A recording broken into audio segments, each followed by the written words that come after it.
Good morning and welcome to Stivers Homestead. I'm Zach and this is Barn Chat. So every Friday, as the weekend gets ready to kick off, I like to take things a little bit slower. And after I get done milking, I like to sit in the barn, reflect, look out. Right behind y'all is where all of our goats are. Behind me is where the cows are. They're finishing up their breakfast over there after we got it milking. And I got big old Benny sitting right here. I'm trying to say everything quietly. And I just like to think about things. And then I like to talk to y'all about some of the stuff that either Jen and I talked about through the week, or that I kind of saw on social media, or just different stuff, different things that kind of peek into my mind. They kind of hang out and stay there. It's stuff I like to talk about. So on this channel, a lot of times we talk about specifically garden food, fresh veggies, fresh fruits, stuff like that. And we talk about, growing your own food, making sure that you're doing that for yourself, because everything that they're pumping into the garden vegetables that are at the produce store and stuff are absolutely terrible for us. So that's why we try to push you to grow some of your own food. Start, no matter where you are, and grow a little. Grow a little, because the more that you're putting good food into your body means the less that you're putting bad food in your body. And so today, we're not talking about vegetables or garden. We're actually going to talk about meat animals. And it's a thing that is a hot topic. It's something that I have numerous conversations with friends, with people on social media, with Jen and I. We always talk with family.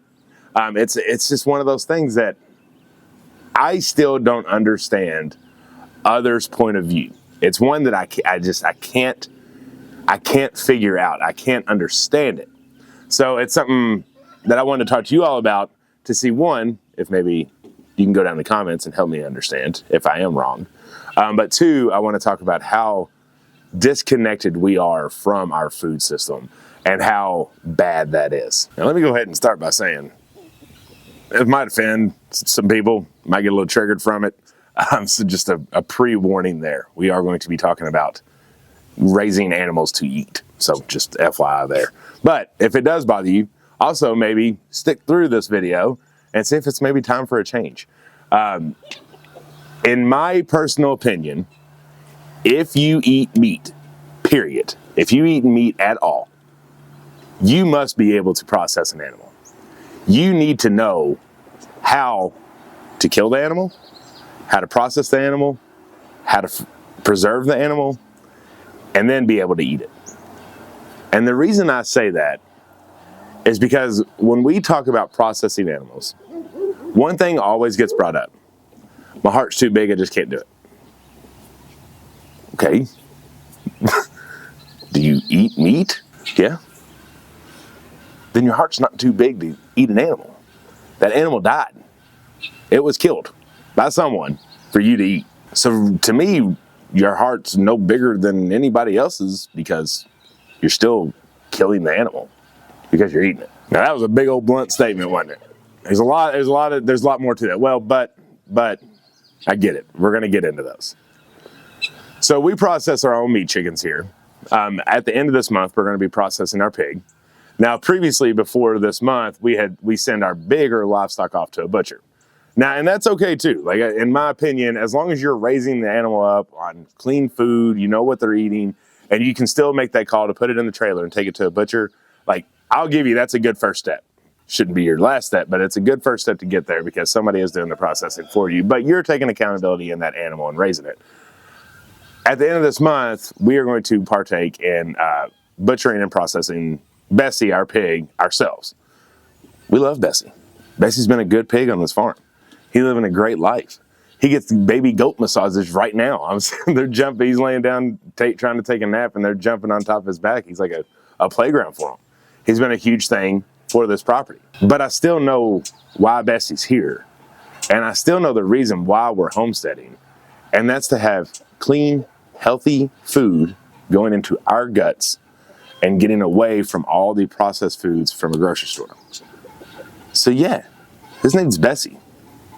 And he's living a good life. But that's what we want our meat to do. We want our meat to live a good life.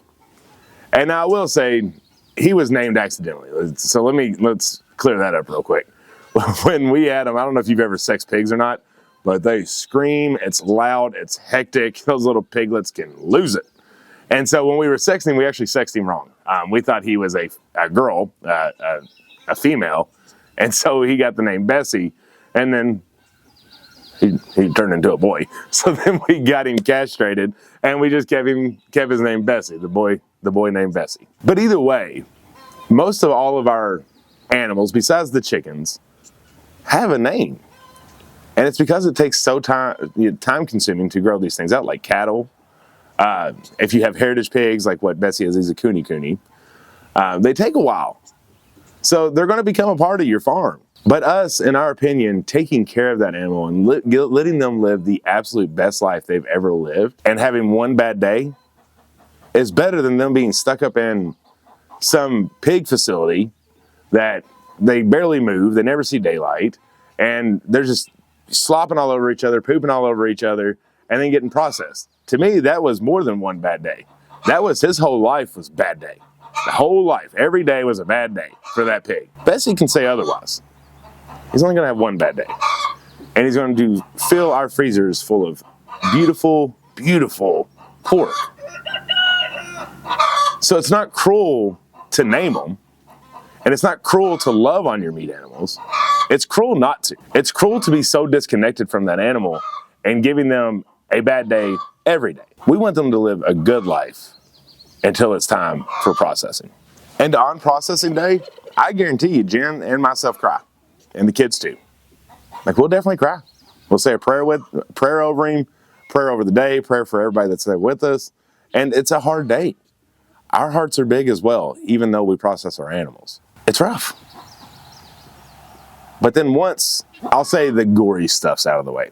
Once the shot's done, the blood's gone, and you've gutted out, and we're going to actually skin him. We're not going to do the scald and scrape. We're going to skin him because we're not going to preserve hams or anything like that, so there's no reason to. We'll get in that when it's that day.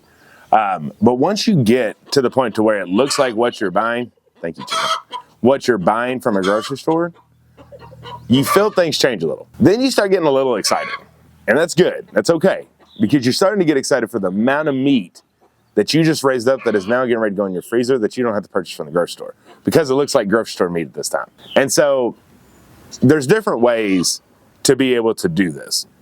I'm not saying you specifically have to take the shot, have to bleed them out, have to field dress. Well, I say field dress because of the hunter in me, to the gutting, and then actually doing the butchering and everything. I'm not saying you have to do every process. I am saying that you should probably be involved in every process, be around, know what's happening. But if you're more of the meat cutter, the butcher, like, that's okay. Like, when we do chickens, I'm primarily the kill, the scald, and the defeathering, and then I hand it over to the processing area. That's mainly where Jen is. Jen's going to be more of the cleaning out the insides, getting any last feathers, and cutting up the chicken into its pieces. That's okay, but she's very involved with the beginning part too. She's right there. She knows what's happening. I'm very involved in the butchering part. It's just that's what works out best for us. So if you say your heart's too big for the kill itself, you can have others do that part for you until you gain the confidence to do it yourself. However, don't run away, don't hide in the house, be involved. That way you have accountability of where your meat is coming from. And that's the biggest piece here, is accountability of our food. We're so detached from where our food's coming from that this is always the example, because every time we make wings, I always bring it up to people, because we get a lot of folks saying, well, I can't eat y'all's meat because I knew them, but I can eat the other meat, like the grocery meat. I'm like, that doesn't make any sense to me. I don't get it. I don't get what that means. Just because you saw our living animal and now you're eating it makes you feel better or makes you feel worse than having an animal that still died, that lived every day a bad life, but you can eat that one just because you didn't know it. It doesn't matter. An animal died. So if your heart is for animals, then it's for all animals, not just the ones you know. It's for the ones you don't know too. So the example I always give is when we're making wings, right? So you're cutting up wings, you're getting ready to cook them up for some kind of party that you're having, cookouts, or maybe it's football Sunday, and it's something that we all love to do. We all love a good wing, right? I think, Benny just grabbed my glove. I think the one thing that is funny is I'll be cutting them up, and a chicken has two wings. You get a wing and a drum out of each one of them. So you get a wing and a drum on each side, so that's a total technically of 4 wings, but really it's just 2 wings. It's just the drum and the wings cut off. So if you ordered 12 wings from a restaurant, I'll give you, that was 3 chickens that died for your meal. 3 chickens just so you could have 12 wings. 3 of them.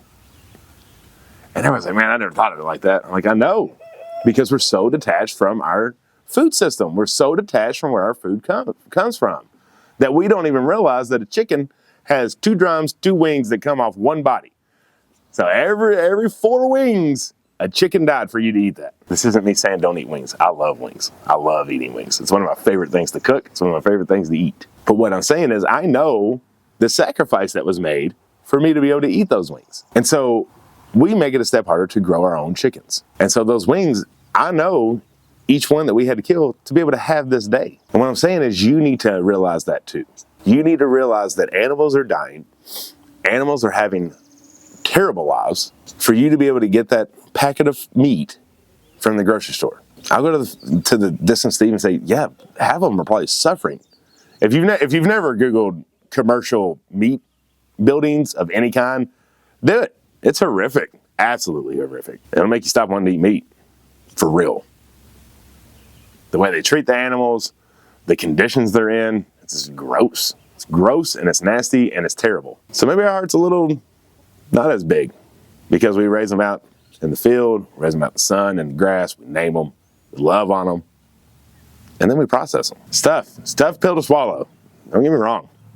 And it never gets easier. And something I told Jenna, I don't want it to ever get easier on processing day. I still want to feel that in my heart and in my gut this is tough. But if I'm going to eat meat, I know that this has to happen. Now, if it's something that you just can't do, go vegetarian. Ain't nothing wrong with it. Go vegetarian.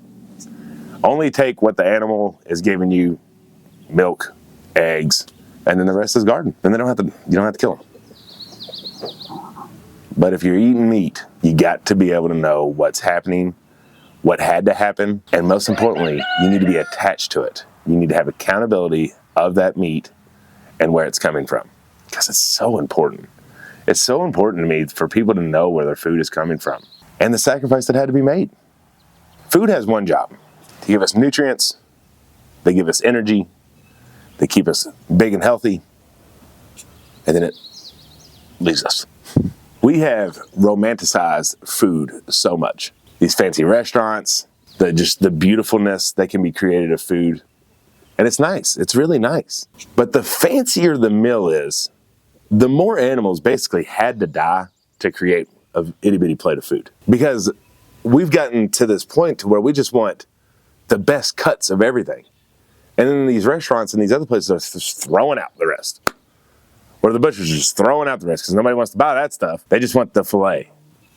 They just want the back straps. They just want the ribs. They don't want the fat to render it down and make lard. We've romanticized food so much that it's causing more animals to die. But then we turn around and say our heart's too big, we can't kill them. We can't process them. By golly, we'll go to a restaurant and spend $120 on a meal that had about 4 animals' deaths on it that came from 4 different animals just so I can have this one plate and think it's amazing. Think it's so perfect, so beautiful, love every minute of biting it, but not care what had to happen for you to get that food on your plate. But you'll go to a farm and say, my heart's too big. Can't do that. Don't know how you do it. Can't do it. I turn around and say, I don't know how you do it. I don't know how you go eat meat and act like it's a crazy thing that people are processing their own meat. I don't understand. We're detached. Here's our nation. Here's our world. Here's our food. And there is no line connecting the two. Over here, the people doesn't care. Just give it to me. I just want my food on my plate and I want it in my fridge. Meanwhile, all of your food over here that's growing up, being killed and slaughtered, is having terrible days. Unless you start doing it yourself. When it boils down to it, it's about 2 things: accountability and respect. Accountability to know what requires you to get meat, and respect of the animals that are sacrificing for you to have it.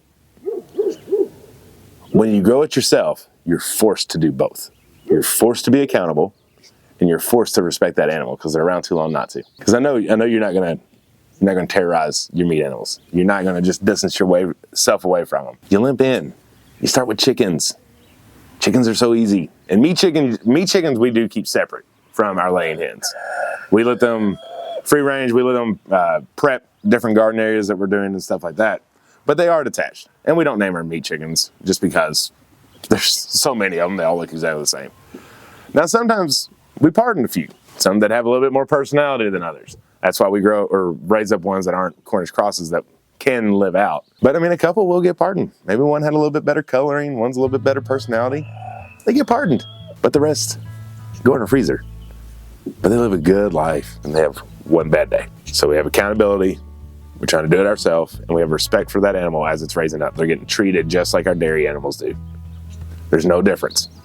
We want them to have the love and respect that we give everything on our farm. Just because it's a meat animal doesn't mean it's lower than everybody else that's on this farm. You gotta have good respect for everything that you put on your farm. Because when you put them on your farm, they're under your care. So you have to take care of them. And you have to thank them for what they're doing for you and your family on their farm. But even if you don't get to the point to where you're able to do that, at least have accountability every time you buy meat from the store, or every time you buy meat from a local farm or the butcher or wherever it is that you get your meat. Just know what it took for you to eat it, and stop romanticizing food so much that we can't understand where it came from. So this is your do one more thing lesson this week. Do one more thing around meat animals. If you eat meat, do some research, learn, figure things out. If you have the area or the capability of putting at least meat chickens on your property, do that. Limp in with meat chickens. Start researching that work. What does that take to be able to have meat chickens on my place? What do they need? There's all kinds of videos on YouTube. Your do it one more thing is take one more step in accountability of where your food's coming from. I know you're doing pretty well on veggies. I know it. I know you're getting into that garden routine. You're figuring it out. You've been doing it for a while, or you're just starting. But either way, you're taking the steps in the right direction. Now it's time to take steps in the other piece that you eat, the meat. So I want to see down below your all's thoughts, what you think. Am I just way off the track? Help me, because I always get told all the time. And I promise this is not a video to try to say, hey, you're wrong. That's not it. I get it. It's how we've been groomed to think about meat. So it's not anyone's fault besides the world itself. But what I'm getting at is, maybe don't just have the easy phrase out that your heart's too big. Maybe have, I understand. Let me look into it. Maybe I can make the tough choice. We always make the easy choice. That doesn't make us feel weird, you know? We always want to stay happy. We want to stay easy. We're just that way. So maybe, if the opportunity arises, get yourself out of your comfort zone to go do a class on processing birds, or go watch a pig getting butchered, or ask maybe for a tour of facilities of a butchering place just so you can learn and see what is happening. If you drop them off at the butcher, you know, like if you drop them off, like maybe ask, say, hey, can I just see the facilities? I'm interested. I'm sure if you're nice enough, they'll let you around. But it's gory. It's, you know, at first it's like a horror film, to be honest with you. But then it turns into grocery store food. And then that's when things change a little. All right, yeah. I think that is enough for the barn chat today. It felt a little long, and I apologize about that. But it's one of those things that weigh heavy on me a lot. And we just don't like having difficult conversations. And this is one of those that are a difficult conversation that needs to be had. You need to be having internally with your family and making decisions on choices the right way. I know you can. Just wanted to perk your interest in it again. Maybe look at it one more time. Maybe see one more time if this is something that you can do. That's it. If you're new around here, hit that subscribe button. We love y'all. Till the next one. Bye.